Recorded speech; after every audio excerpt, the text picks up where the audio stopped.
One of my favorite adages, quoted elegantly by Rabbi Jonathan Sachs: the Jewish people are not a people of probability.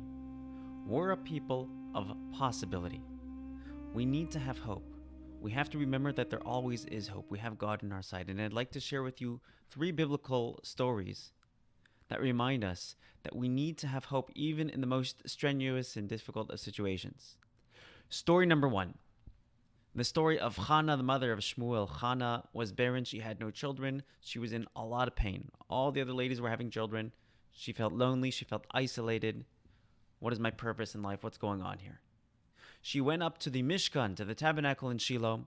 She went into the Mishkan and she started pouring her heart out to God. She started whispering to God.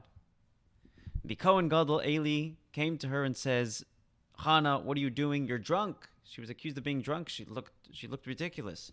She says, I'm not drunk. I'm pouring my heart out to God. And I'm praying for a child. And she prays that number one, God give her a child. Number two, God give her a righteous child that she's going to dedicate to God. And sure enough, she gave birth to the famous prophet Shmuel, Samuel. Now just take a look at this story for a second. She prayed for something that made no sense scientifically. It didn't seem like she was having children. It wasn't in the stars. She even prayed for something that made no sense spiritually. She prayed for a righteous child. You don't get to do that. Raise your kid properly. And hopefully they'll be righteous. You don't get to put it on God. You got to do it. Yet, she was hopeful. Her prayers came from a very, very deep place. In fact, many of the laws, traditions, and customs of prayer that we implement today are derived from this story of Hannah, to teach us that we have to be open to the greatest of possibilities when we pray. Story number two. The prophet Chizkiah was ill. He was sick. He was good friends with Yeshayahu, with Isaiah. God tells Yeshayahu, Isaiah, please go visit Chizkiah. And, you got to visit the ill. It's an important mitzvah. Yeshayahu comes in. And Chizkiah says, Yeshayahu, why is God doing this to me? Why is this happening to me? Now, normally when people ask why are bad things happening to good people, avoid the question. It's not our place, right? We can't justify people's suffering. But in this situation, Yeshayahu, I guess, felt comfortable telling him the truth. And he said, the truth is you did not engage in procreation. You were supposed to. And this is what's happening to you. He says, I didn't engage in procreation, but I had a valid reason. I saw through prophetic vision that my descendants were destined to be evil, and I didn't want to bring that into the world. Yeshayahu says, no. You do your part. You bring children into the world. You do your best to raise them properly, and God does his part. You don't get to play God.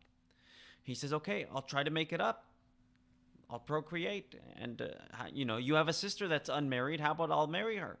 Yeshayahu says, no, bro. You're ill. You're sick. You're not marrying my sister. He says, what do you mean? We have a tradition that one should never give up on prayer. And that if one has even an iron sword at their neck, and it seems like it's the last moments, they can't stop praying. There's still hope. There's always hope. When we have to believe that there's always hope. Story number three. Avraham Avinu, Abraham our patriarch, discovers God, fights for God, battles for the truth, and risks his life to share this truth with the world. And God says, Abraham, I'm going to make you into a great, powerful nation. You're going to be the father of the Jewish people. You're going to enter the land of Israel. And Abraham says, God, that's beautiful. I'm honored, but one problem. I'm 75 years old. I have no children. God tells Abraham, come outside your tent. What do you see up above? He says, I see the stars. Your children are going to be as numerous as the stars. Now, commentaries ask an interesting question. Abraham was a smart guy. Why the analogy? It doesn't seem like it's adding anything. Just tell Abraham, you're going to have a lot of children. Why do you have to say, see, Abraham, there's a lot of stars. There's a lot of people. You're going to be a lot of children. What's the purpose in that? When it comes to a very deep concept, and if you're explaining it to, maybe a child, you say, see, there's a lot of stars, that's how many children you're going to have. You want to give them a concept of how, big numbers. Shouldn't Abraham just understand that there's going to be a lot of children? So here's what commentators explain. The word that the Torah uses is habeit shemaima, gaze toward the heavens. There's different words for gaze. You could say look, you could say see, you could say gaze, you could say gander. There's different words for looking. The term habeit, which means to gaze, commentaries explain anytime that word appears in the Bible, it connotes looking top down. You're not looking at somebody, you're not looking up to somebody, you're looking down from above. Look at the heavens, look at the stars from a place of above them. Look from above the stars. You are above the stars. Maybe it's not in the stars for you to have children. Maybe it's not in the heavens for you to have children. But you, Abraham, need to look from a higher place. And Abraham did. And Abraham had children. We as Jews have to have hope, and we have to raise ourselves above probability and look from a place of possibility. That's my story, and I'm sticking to it.